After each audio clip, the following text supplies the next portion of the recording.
Bonjour, aujourd'hui je réponds à une question primordiale, limite essentielle. Nos jeunes ont-ils perdu le sens de la valeur travail? Pour étayer mon propos, je vais m'appuyer sur une série de témoignages authentifiés et que vous connaissez certainement déjà. En ce beau jour de printemps de l'an moins 4500, Eugène Australopithèque, qui atteignait l'âge vénérable de 24 ans, ronchonnait en polissant son canif. Tu comprends, Marguerite, on leur a trop mâché le travail. Regarde ton fils, il ne veut plus chasser. Il s'est encore fait gauler à taguer avec son équipe là, de bras cassés la caverne du chef. Nous, on devait se battre contre des tigres par moins 35 pour ramener à manger pour l'ensemble de la tribu. Génération de feignasses, ils s'en ont rien à fiche.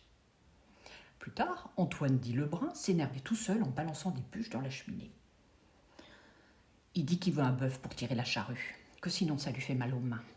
Moi, à son âge, je labourais sans m'arrêter jusqu'au village d'en bas. Vraiment une génération de feignasses. Sur les rives du Caire, tout mode 6 soupirait pendant que son fils réajustait sa coiffe. On a construit les pyramides avec ton grand-père. On bâtissait des temples. Et toi, tu ne penses qu'à participer à des orgies avec tes cousins. Génération de feignasses. Mon grand-père, lui, me parlait des tranchées et de la mine, où il était descendu à 14 ans. Mon arrière-grand-mère des oranges à Noël, et du fait d'avoir été placée comme boniche, comme fille de cuisine, également à l'âge de 14 ans. Mon père, lui, plus simplement, mettait encore du papier journal sous son pull pour ne pas avoir froid. Et moi, 18 ans, je tombais de l'armoire en me disant qu'il allait falloir que je bosse jusqu'à 60 ans. 63, 118 même peut-être. Je pourrais continuer longtemps comme ça.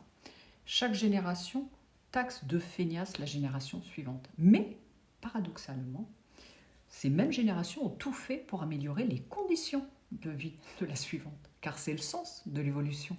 On foutre moins, eh oui. C'est pour ça qu'on a inventé la roue, l'avion, les routes, les supermarchés, les boucheries, pour éviter d'aller chasser le dinosaure et le tigre. Donc, limite, on pourrait se dire que travailler plus, c'est clairement un retour en arrière. Limite, ceux qui le prônent seraient des décroissants ou des conservateurs. N'oubliez pas non plus que nous avons fait évoluer notre société non plus sur une valeur morale, en admettant que le travail serait une valeur morale, mais sur une valeur argent. Ainsi, même si vous possédez de nos jours votre propre terrain, derrière, vous ne pouvez plus vivre dessus sans argent. Voilà. Vous aurez des taxes, vous aurez des impôts, vous aurez un certain nombre de choses. Et derrière le cache-sexe des nouveaux biens de consommation, qu'on met souvent pour justement justifier de nouveaux besoins d'argent, la dernière paire de baskets, le dernier téléphone, on oublie aussi qu'il devient de plus en plus impossible pour nos enfants de quitter le foyer parental, tout simplement. Voilà. Loyer trop cher, vie trop chère, et salaires qui non seulement ne suivent pas, mais ont parfois même baissé avec la fragmentation des métiers, en plusieurs morceaux de métiers. Je le vois très bien pour la communication. On n'a plus une stratégie de communication globale. On a des petits métiers différents qui s'imbriquent les uns dans les autres. Alors oui, il existe des feignasses magnifiques, ça c'est sûr. Comme Roger. Voilà. Je ne voulais pas balancer, mais bon, il y a Roger, ce directeur de service, vous savez, qui laisse sa veste sur son siège. Il programme ses emails pour faire croire qu'il travaille et qui a la tendance à s'approprier tout le travail que fait sa jeune équipe, dont une majorité de stagiaires. Voilà. Alors évidemment, il y a aussi Nina. Nina, effectivement, elle utilise un système légal alternant travail et chômage.